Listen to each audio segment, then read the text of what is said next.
Right, let's try again. Tony Campbell here from Project Control Simplified. I'm just going to do a video to run through how to leverage using Excel to produce your estimates quickly and efficiently. So this is an estimate I produced for a project. Let me just give you a little overview of it so you can see the estimate is 500k-ish. So this is the summary sheet of the estimate. This is how we present the summaries.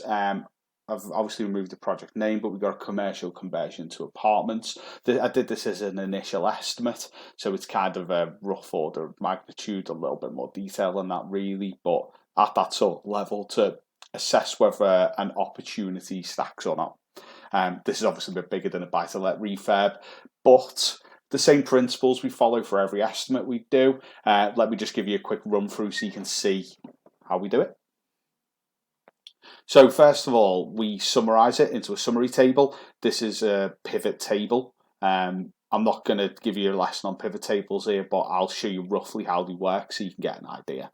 So first of all, what we do is we have it broken down by floor. We've coded that in. We've then got it coded by phase, so that's just fit out and strip out. We've then got the descriptions of the individual items. So the beauty of doing it this way is use Excel what it's actually meant for, which is to manipulate data. So we can see, if we want to, what the first floor costs, 155k, what the ground floor costs, 176, what the ground floor fit out cost is, just by clicking these buttons. So these are called slices. These over here are slices, and it slices the pivot table as you want to see it. So for example, if you just want to see how much the carpet tiles wear are on this, it's 13 grand. So it just makes data much easier to see. If you set Excel up properly, this is what you'll get. Most people set Excel sheets up how they want to see them. That's completely the wrong thing to do. What you want to do is just set it up with all the data, code the data up, which I'll show you in a second, and then you can manipulate that data to get an output to view it however you want to see it. So that's a good thing about Excel. So the most crucial thing to do, and this is what I do on any Excel sheet, is start with the lookup tables. So the lookup tables, we have it split by floor. We've then got it split by phase. Then we've got it split by work breakdown structure. Oh, I've got a visitor. I know, mate. Just give me 2 minutes. I'll be down, okay? It's the youngest member of Project Control Simplified. I'm just doing a video, Nicole. Go downstairs. Okay. And I'll come down and get you, okay? So, we have it split by floor, by phase, then work breakdown structure. Then we have the unit of measure here, which is how we measure individual piece of work. So we use meter, meter squared, meter cubed, item number, so on, so forth. It just gives you a standard a standard drop down to select from, which I'll show you in a second. Work breakdown structure, so these is just extracts from our standard work breakdown structure, so you can see how much individual packages are going to cost you. And then what you can do is you can use this exact same data to go out to tender with and get quotation based on, and then you've got a basis for comparison. The two, you can compare apples with apples, and also it's not mean you have to duplicate work. You say your estimate up in the right way, you can then use it to do that, and then ultimately you can use it to manage cost at the back end of your project, and then you can loop it back in and your estimating norms. But anyway, that's far too complicated to go into too much detail. What we've also done here to make estimating a little bit easier is we've listed out a load of works that is standard in this building, this project that we're looking at. So you've got, and then we put the rates in and the measurements, and what that means is it just makes it very simple to do the estimate, and I'll show you that in just 1 second. So we've got all our standard rates per square meter for different things here, you can see there just different ones. So then what we do is we look in the cost plan tab, which is where we're doing the estimate. It's a QS thing to say a cost plan. It's basically a plan of the cost. It's what you do to create a budget for a client. So that's what it is. So that's what we've done here. So this is where we've done the actual estimating, or technically it's really just adding numbers up in a spreadsheet, but this is the estimating we've done for the cost plan. So you can see the first thing we do is we set up a table in Excel.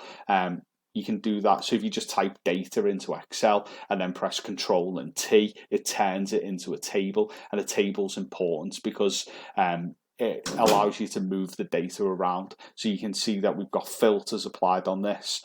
What we've done is we've put data validation in here. So we've got drop downs. So you can see you do that in Excel up here. I can show you. Just go to data validation and you select this drop down list, and then we've linked it back to the list we've got on the lookup tab. So it just looks at this. This is why we set them up in this way. It makes estimating easier. It saves you entering data incorrectly. Standardizes it, because you might type in ground floor and mix some of the words up, and then you've got two entries which really are the same thing. It's to stop errors, that's why we do it. So we've got, first of all, ground floor. We've then got it split into phase, so strip out or fit out. We then break it down by WBS, so the work breakdown structure, or the package. So we've done this as dry lining, because you'd let the dry lining package in totality. This isn't actually one of the ones that's in our standard work breakdown structure, but sometimes I flex it to suit the project if it makes it easier. You can do that. So what I say is you learn all the rules, and then once you know the rules, then you can break them.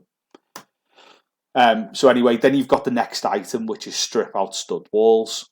I didn't put it on a drop down for some reason. I don't know why. Doesn't really matter. But what I could have done was put data validation here and picked up an item from this list to stop me entering data incorrectly. So I've actually made a little bit of a mistake there, but it still fulfills the purpose. You've then got a column to make notes, because sometimes you might want to make notes. There is a more in-depth version of this spreadsheet, which I'll do another video on in another time, where we're pricing from first principles and we code it up even further. But for now, this is how we produce high-level estimates. I've seen people saying it takes them a week to do a 500 grand estimate. Ridiculous. I mean, I've just done a £562 million estimate this morning in about 3 hours. If I didn't do it this way, it'd take me much longer. But by doing this, it allows you to estimate much quicker.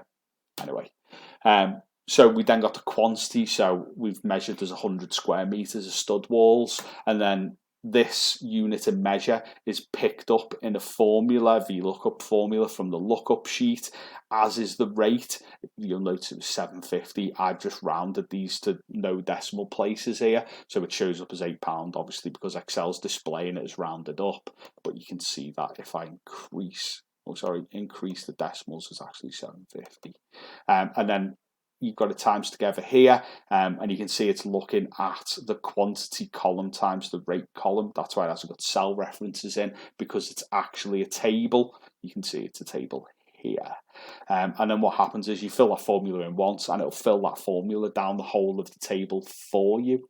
So it makes it easier, quicker, simple, saves you making mistakes. So then what you do is you look at this table. To create a pivot table, you just go insert. So you have to have a table to create a pivot table. So you then go insert pivot table, and then we've inserted it on a new tab which we've called summary, and it's summarized the data here. So as I said before, all it does is it just filters this by the individual areas. So if you wanted to see carpet tiles, you wanted to see disposal systems, you want to see earthing, whatever it might be, the kitchens, you can see it all there and take the filters back off. So that's how you use Excel to leverage it to do estimates. Hopefully this one's got the sound on. I'll see you on the next video.